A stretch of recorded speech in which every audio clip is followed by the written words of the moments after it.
படம் செம்மையா இருந்துச்சு.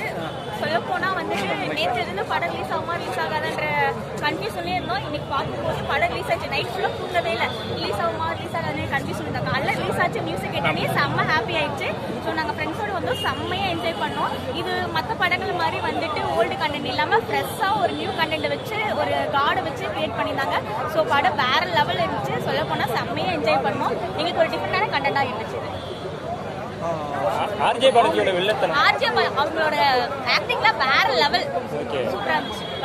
ஓகே, காமெடி சீன் எப்படி பர்ஃபெக்ட்டா வச்சிருக்கீங்க? காமெடி எல்லாமே நல்லா இருந்துச்சு. சீரியஸ் இதுவும் எல்லாமே நல்லா இருந்துச்சு.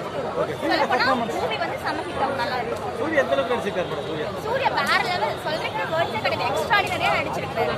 ஓகே, இந்த கருப்பு சாமிங்கிறது வந்து எந்த சாம்பா அது நமக்கு சொல்ல போனா நமக்கே அங்க பார்க்கும்போது சாமி அந்த மாதிரி உடம்புல சிலுக்கு வேற லெவல் இருந்துச்சு.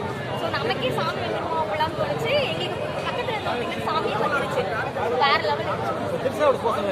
த்ரிஷாவோடதெல்லாம் சூப்பரா இருந்துச்சு. அவங்களோட ஆக்டிங்கும் நல்லா இருந்துச்சு. அவங்க நேச்சுரலா இருந்தாங்க. எதுவுமே வந்துட்டு சொல்லி வச்ச மாதிரி பண்ணாம எல்லாமே கேஷுவலா பண்ணிருக்காங்க. சூப்பரா இருந்துச்சு அவங்களோட ஆக்டிங்.